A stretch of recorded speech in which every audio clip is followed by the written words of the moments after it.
Welcome to MMC news.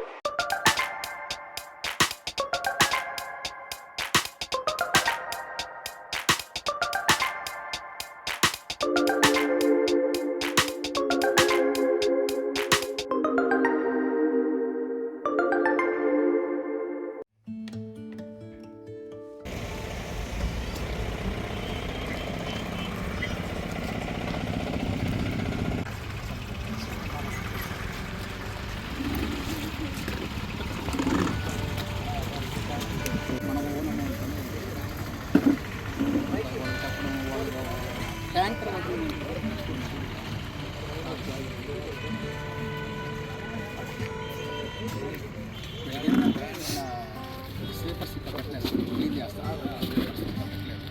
పెట్టకపోవడం అయితే ఈ చెత్త చదవట్లేదు, అర్థం కాక టౌన్లో వరకు అన్ని వార్డులలో ప్రొవైడ్ చేస్తాం. కలెక్ట్ చేయట్లేదు మొత్తం దేనికి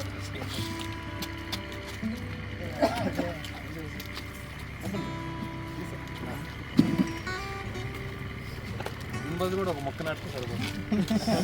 ఈ గవర్నమెంట్ ఇవ్వాలి.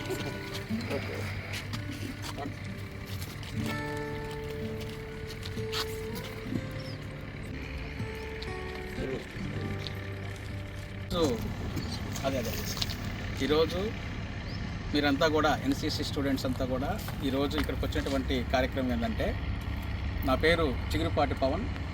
నేను మార్పు అని ఒక సోషల్ ఆర్గనైజేషన్ని గత 16 సంవత్సరాలుగా రన్ చేస్తున్నాము. ఈ 16 సంవత్సరాలుగా అనేక కార్యక్రమాల మీద మనం పనిచేస్తూ ఉంటాం. ముఖ్యంగా విద్యా హక్కు చట్టం, విద్యా అవగాహన సదస్సులు, గర్ల్స్ ఎడ్యుకేషను, అదేవిధంగా హాస్టల్ స్టూడెంట్స్ ఎదుర్కొనేటువంటి సమస్యలు, అదేవిధంగా ఈ మొక్కలు పెంచేటువంటి కార్యక్రమాలు కావచ్చు, ఈ పర్యావరణం మీద ఇలా అనేక కార్యక్రమాలు మనం చేసుకుంటూ వస్తున్నాం 16 సంవత్సరాలుగా. అయితే ఇప్పుడు ఈరోజు మనందరం కలుసుకున్నటువంటి సందర్భం ఏంటంటే, ప్రపంచ దేశాలు కావచ్చు, అదేవిధంగా మన భారతదేశం కూడా కావచ్చు, ఎదుర్కొనేటువంటి అనేకమైనటువంటి సమస్యల్లో ఒక ప్రధాన సమస్య ఏంటంటే పర్యావరణం. ఈ పర్యావరణం అనేది మన నిత్య జీవితంలో దాని మీద మనం శ్రద్ధ పెట్టకపోవడం, మనమే ఈ ప్లాస్టిక్ అధికంగా వాడడం కావచ్చు, అనేక అడవుల్ని మనం ధ్వంసం చేసుకోవడం కావచ్చు, మొక్కల్ని అనవసరంగా కొట్టేయడం కావచ్చు, వీటన్నిటి పరిణామం ఏమవుతుందంటే, ఈ మొక్కలు అనేటివి నశించిపోవడం వల్ల మనకు వర్షం పడడం అనేది కూడా తగ్గిపోవడం, రాబోయే రోజుల్లో వర్షం పడడం చాలా తగ్గిపోవడం వల్ల పర్యావరణము, భూమి విపరీతమైనటువంటి రోజుల్లో చాలా విపరీతమైనటువంటి పరిస్థితులు ఎదుర్కొనేటువంటి సిచ్యువేషన్ అనమాట. మీకు ఇంకా బాగా అర్థమయ్యేటువంటి భాషలో చెప్పాలంటే, కల్కి సినిమా చూసారా? ప్రభాస్ చూసుంటారులే. ఆ సినిమాలో ఆక్సిజన్ మాస్కులు పెట్టుకొని అందరూ, ఆ సినిమా తట్టే ఉంటుంది, ఆక్సిజన్ మాస్కులు పెట్టుకొని ఉంటారు అందరూ అనమాట. అంటే భవిష్యత్తులో ఈ పర్యావరణం అనేది పూర్తి స్థాయిలో నశించిపోతే ప్రతి ఒక్క మనిషి ఆక్సిజన్ మాస్కులు పెట్టుకొని తిరగాలనేటువంటి ఒక అంశాన్ని ఆ సినిమాలో మనకు అనేది చూపించడం జరిగింది. మీరు ఇప్పుడు డిగ్రీ పిల్లలు, చిన్నపిల్లలు కాబట్టి, మా జనరేషన్ అంటే ఒక 15 సంవత్సరాల క్రితము వాటర్ బాటిల్స్ ఉంటాయి కదా, ఆ వాటర్ బాటిల్స్ అవి అమ్ముతారని, ఆ వాటర్ బాటిల్స్ కొనుక్కొని వాటర్ తాగాలనే విషయం ఊరికి పెద్దవాళ్ళు ఎవరికి తెలియదు, మీ నాన్నవాళ్ళు కూడా ఎవరికి తెలియదు. అయితే ఇప్పుడు ఏమైపోయిందంటే, పట్టణ ప్రాంతాల్లో కాకుండా గ్రామీణ ప్రాంతాల్లో కూడా వాటర్ బాటిల్ కొనడం, తాగడం అనేది ఒక సర్వసాధారణం అయిపోయింది. ఇప్పుడు మన అందరికీ వాటర్ క్యాన్స్ వస్తుంటాయి. అసలు వాటర్ క్యాన్స్ ఇళ్ళకి వస్తాయి, వాటర్ క్యాన్స్లో వాటర్ తాగనే విషయం కూడా ఎవరికి తెలియదు. బావిలో నీళ్ళు, కుళాయిలో నీళ్ళు, బోర్లో నీళ్ళు అందరూ తాగేవాడు అనమాట. రాను ఏమైపోయిందంటే, వాటర్ కొనుక్కొని తాగేటువంటి పరిస్థితికి వ్యవస్థ తయారైపోయింది. అయితే ఇప్పుడు మనము జాగ్రత్తలు తీసుకొని మనం మంచి డ్రెస్ సెట్ వేసుకోవాలి, మన ఇల్లు ఎట్ట బాగుండాలి, వీటన్నిటితో పాటు కూడా సమాజం కూడా బాగుండాలి, వాతావరణం కూడా బాగుండాలి, ప్రకృతి కూడా బాగుండాలనేటువంటి కొంత అంశాన్ని మనం తీసుకొని, మనకున్నటువంటి అది కొద్ది టైంలో ఈ మొక్కలు పెంచడం కావచ్చు, ఈ ప్లాస్టిక్ వాడకాన్ని పూర్తిగా నిషేధించడం కావచ్చు, ఇలాంటి కొన్ని అంశాలు మీకు ఎన్సీసీ మాస్టర్ సార్లు ఉన్నారు, అదే మీ బుక్స్లో కూడా కొన్ని వస్తూ ఉంటాయి, పత్రికల్లో వస్తూ ఉంటాయి. ఇవన్నీ కూడా మనం తెలుసుకొని వాటి ద్వారా కొన్ని చర్యలు మనం తీసుకోకపోతే భవిష్యత్తులో ఏ విధంగా వాటర్ కొనుక్కుంటున్నామో గాలి కూడా ఆ విధంగా కొనుక్కునేటువంటి పరిస్థితి రాకుండా ముందస్తు చర్యలుగా ఈ మొక్కల పెంపకం అనేది ప్రతి ఒక్కరూ బాధ్యతగా చేపట్టాలి. అగ్రాస్ సమితి కూడా దీని గురించి పదే చెప్తా ఉంది, అందరూ చేస్తూ ఉన్నారు. మనం కూడా కనీసం ప్రతిరోజు అనే సబ్జెక్ట్ కాకపోయినా మన జీవితంలో కనీసం మన పుట్టినరోజుకు ఒక మొక్క అనే టైప్లో అయినా సరే మనకు మొక్కలు మనం పెంచి వాటిని పోషించగలిగితే భవిష్యత్తులో ఎదుర్కొనేటువంటి ఇలాంటి సమస్యలు మనం జాగ్రత్తగా ఎదుర్కోవచ్చు అనే అంశాన్ని ఈరోజు మీకు తెలియపరచడానికి ఈరోజు ఈ కార్యక్రమం తీసుకోవడం జరిగింది. ఈ కార్యక్రమానికి ఈరోజు మనకు మన శ్రీకాంత్ సారు, సారు చాలా యూత్ అయినా కూడా ఈరోజు ఆయన గొప్పగా చదువుకొని ఒక మంచి డివిజన్ స్థాయి ఫారెస్ట్ అధికారిగా మన వెంకటగిరిలో ఆయన సార్ పనిచేస్తున్నారు. వారు ఈరోజు ఇక్కడికి రావడం అనేది వారి సార్ కూడా కొన్ని మాటలు మీకు తెలియజేస్తారు. అదేవిధంగా మన సార్ వాళ్ళు మాలేద్రి సారు, మన విశ్వవిద్యాలయ మీ ఫ్యాకల్టీ కూడా ఉన్నారు. వాళ్ళు కూడా వాతావరణం కొన్ని అంశాలు చెప్తారు.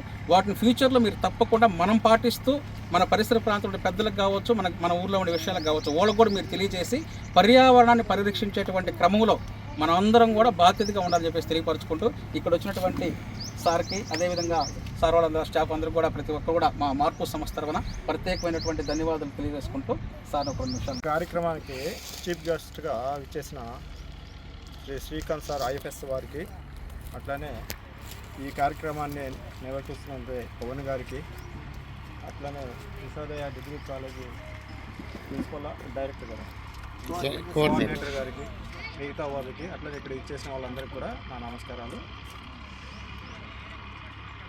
ఇప్పుడు సార్ వాళ్ళు చెప్పారు ఈ వాతావరణం గురించి, అట్లనే ఈ మొక్కల యొక్క ఇంపార్టెన్స్ గురించి చెప్పారు, మనం ఎందుకు పెంచాలి ఏంటి అనేది.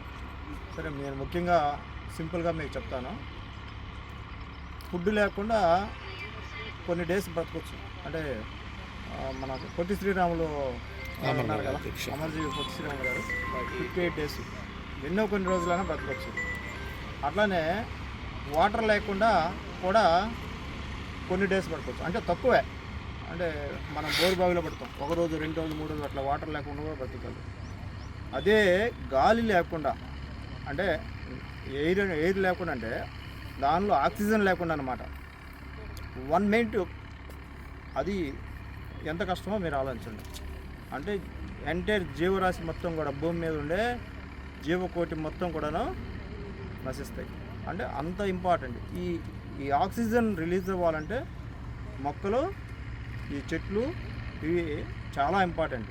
కాబట్టి మనం దాన్ని మన జీవితంలో ఒక పార్ట్గా భావించి ఇంపార్టెన్స్ ఇచ్చి మన మొక్కల్ని పెంచాలి, వాటిని ప్రొటెక్ట్ చేయాల్సిన బాధ్యత మన యొక్క అందరి మీద ఈ బాధ్యత ఉంటుంది.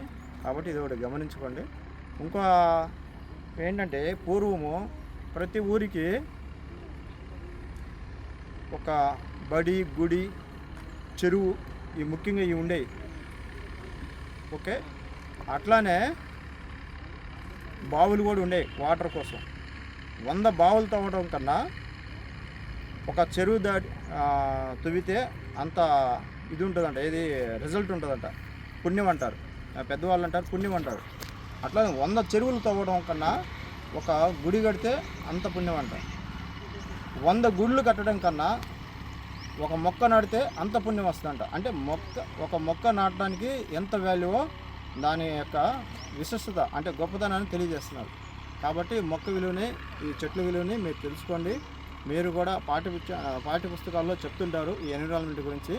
ఈ ఎకాలజికల్ బ్యాలెన్స్ అనేది దీని మీద ఆధారపడి ఉంటుంది. అట్లానే మనం చెప్తుంటాం చూడండి, పూర్వము వర్షము, మా తాత వాళ్ళు చెప్పేవాళ్ళు, వర్షం పడితే 1 మంత్ 2 మంత్స్ 3 మంత్స్ ఉంటుందంట. దాన్ని ముసూరు అంటారు, కంటిన్యూషన్ పడతా ఉంటుందంట రెయిన్. మా చిన్నతనంలో 1 వీక్ చూసిన రోజులు ఉన్నాయి. కానీ ఇప్పుడు లేదు, 1 వీక్ కంటిన్యూస్గా ఈ ముసురు వర్షం పడడం అనేది నేను చూడాలి ఈ మధ్యకాలంలో. మీరు కూడా గమనిస్తున్నారు లేదు? అంటే వర్షం, రెయిన్ యొక్క ఎలా తగ్గిపోతుందో చూడండి, పడటం లేదు. దీని ఎఫెక్ట్ ఏంటంటే ఇదే, ఈ చెట్లు పెంచకపోవటం, తగ్గిపోవటం, రోజు రోజుకి చెట్లు కొట్టేయటం, అట్లనే అడవుల యొక్క శాతం తగ్గిపోవటం, దీని ఎఫెక్ట్ ఎన్విరాన్మెంట్ పడటం, అట్లనే దాని ఎఫెక్ట్ వాతావరణంలో ఎకో బ్యాలెన్స్ దెబ్బతింటాం. దీనికి మూల కారణాలు అన్నమాట. కాబట్టి ఈ ఇంపార్టెన్స్ తెలుసుకొని తప్పకుండా మీరందరూ కూడాను ఈ చెట్లని నాటి పెంచి, అట్లానే ఉన్న చెట్లని కొట్టేయకుండా ప్రొటెక్ట్ చేయాలని నేను మీకు తెలియజేస్తూ నాకు ఇచ్చిన ఈ అవకాశాన్ని మీకు WF వెంకటగిరిగా ఛార్జ్ తీసుకున్నాను.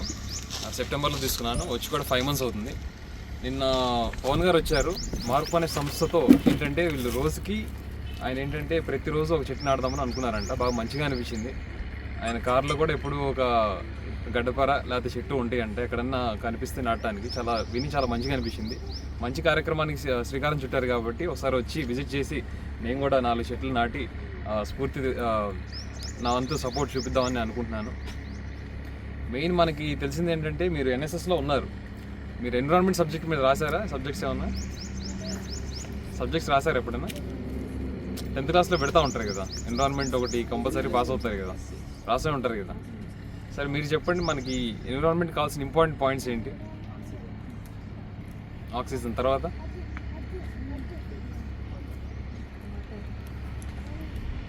సరే ఉన్నాయి, ఈ అడవులు ఉన్నాయి, ఫారెస్ట్ ఉన్నాయి, ఎందుకు ఉపయోగపడుతున్నాయి చెప్పండి ఒకసారి.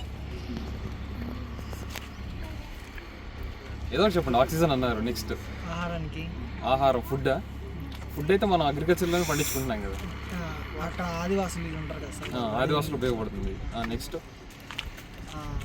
అడవిలోని ఖనిజాలు తీసుకుంటా ఉంటారు, అది మైనింగ్, అడవులు ధ్వంసం చేసి తీసుకుంటాం కదా. వన్యప్రాణాలను కాపాడటం అంటే బయోడైవర్సిటీ. మనం ఏంటి, ఒక్క స్పీషీస్ హోమో సెపియన్స్. ఇప్పుడు మనకేంటంటే కోట్ల జీవరాశులు ఉన్నాయి, అవన్నీ అడవులు 80% అడవిలోనే బతుకుతాయి. ఇక్కడే చూసుకున్నా కానీ, అమెజాన్ అడవులు చూసుకున్నా కానీ, కాంగోలో చూసుకున్నా కానీ, ప్రపంచవ్యాప్తంగా అడవుల్లోనే మనకి 80% 90% జీవరాశులు ఉంటాయి. మనం ఏంటి, ఒక స్పీషీస్ అంతే. మనకున్న ఈ హోమో సెపియన్స్ అంటాం అంతే కదా, అంటే జీనస్ స్పీషీస్లో ఒక స్పీషీస్ మనం. అలా కోట్ల స్పీషీస్ మన భూమి మీద ఉన్నాయి, అవన్నీ బతికేది వీటిలోనే, సముద్రాల్లో, అడవుల్లో. ఇంకా ఉపయోగాలు చెప్పండి, మీరు చెప్పండి, మీరేం సైలెంట్ ఉన్నారు?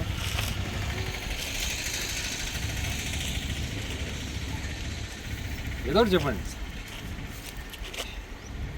గాలి అన్నారు, బయోడైవర్సిటీ అన్నారు, కరెక్టే. పేపర్లు ఇవన్నీ కూడా చెట్లు వాటి నుంచి కూడా వస్తాయి, ఇంకా రకరకాలుగా యూజ్ అవుతూ ఉంటుంది. ఇప్పుడు హెయిర్ ఆయిల్ వాటికి కూడా కొన్ని వాటికి అడవిలో ఉన్న వాటిని తీసుకొని వాడుతూ ఉంటారు మన దగ్గర యూజ్ చేసే వాటి, అంటే పేపర్స్ కానీ, హెయిర్ ఆయిల్స్ కానీ, అంటే హెయిర్ ఆయిల్స్ ఇంకా రకరకాల వాటిల్లో కూడా అంటే సహజ వనరులు. సహజ వనరులు అనేవి మన అడవుల్లో ఉన్నాయి. వీటితో పాటు బయోడైవర్సిటీ, అలాగే మనకి వాటర్ సైకిల్ అని విన్నారా? వాటర్ సైకిల్ అని చదువుకున్నారా? వాటర్ సైకిల్ని మెయింటైన్ చేసేది అడవులు.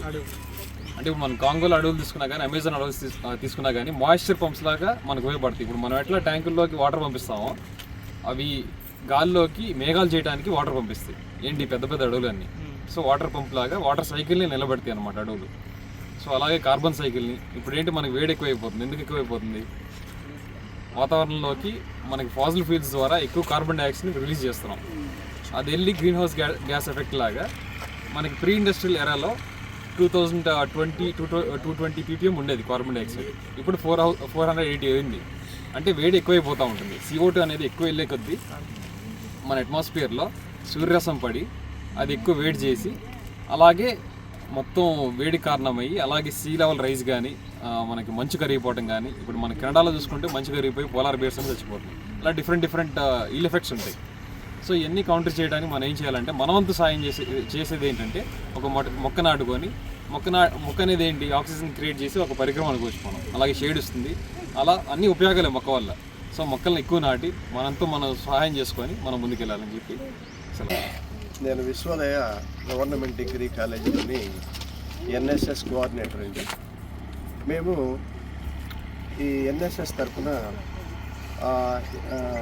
స్పెషల్గా క్లీన్ అండ్ గ్రీన్ కార్యక్రమాలు కానీ, తర్వాత చెట్లు పెంపకం కానీ, వీటన్నిటినీ మేము మా డైలీ కార్యక్రమాల్లో కొన్ని చేస్తూ ఉంటాము. ప్రధానంగా మొక్కలు నాటడం అనేది మన ప్రకృతి సమతుల్యాన్ని కాపాడుతుందన్నమాట. ఈ మొక్కల వలన, మొక్కల నుంచి వచ్చేటువంటి ఆక్సిజన్, ఈ ఆక్సిజన్ వలన ఈ వాతావరణం ఏదైతే కలుషితం ఉందో, ఈ పొల్యూషన్ అయినటువంటి కార్బన్ డైఆక్సైడ్, కార్బన్ మోనాక్సైడ్ని, వీటన్నిటిని చెట్లు గ్రహించి మనకి మంచి ఆక్సిజన్ ఇస్తాయి. కాబట్టి మనం ఈ ప్రకృతిలో ఎటువంటి ఇబ్బందులు రాకుండా మంచి గాలి, మంచి వాతావరణం ఉండేదానికి, ఓజోన్ పొరను రక్షించుకోవడానికి మనం చెట్లను పెంచుతూ ఉంటాం. దీనివల్ల మనం ఆరోగ్యవంతమైనటువంటి జీవితం, మానవ మనుగడకి ఎటువంటి ఇబ్బందులు లేకుండా మనం జీవించేదానికి ప్రకృతిలో ఎంతగానో ఉపయోగపడతాయి. కాబట్టి చెట్లు నాటేటువంటి కార్యక్రమం మనం చేపడుతుంటాం మొక్కలు. అదేవిధంగా ప్రతి క్యాంపులో కూడా మేము స్పెషల్ క్యాంపులో కానీ మేము ప్రతి శనివారం చేసేటువంటి మొక్కలు మా కాలేజీలో కూడా, విశ్వోదయ గవర్నమెంట్ డిగ్రీ కాలేజీలో కూడా చాలా మొక్కలు నాటాం. అంటే 1500 పైన ఇటీవల మేము నాటున్నాం. ఈ అసమతుల్యంగా పెరిగిపోతున్నటువంటి ఈ వాతావరణం, కార్బన్ డైఆక్సైడ్, కార్బన్ మోనాక్సైడ్, వాటిని నివారించేదానికి మంచి వాతావరణాన్ని కల్పించేదానికోసం మేము నిత్యం ఈ కార్యక్రమాన్ని మా విద్యార్థుల ద్వారా చేయిస్తూ ఉంటాం.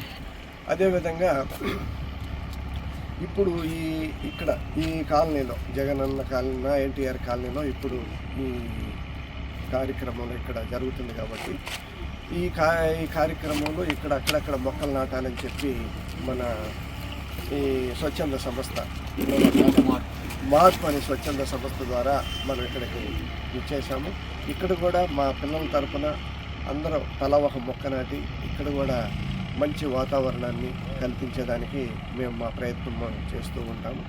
మా ఇక్కడికి ఇచ్చేసినటువంటి మన డిఎఫ్ఓ గారు, డివిజనల్ ఫారెస్ట్ ఆఫీసర్ గారికి, మిగతా ఇక్కడ ఉండేటువంటి కాలనీ వాసులందరికీ ధన్యవాదాలు తెలియజేసుకుంటూ జరుగుతూ ఉంటాయి సార్.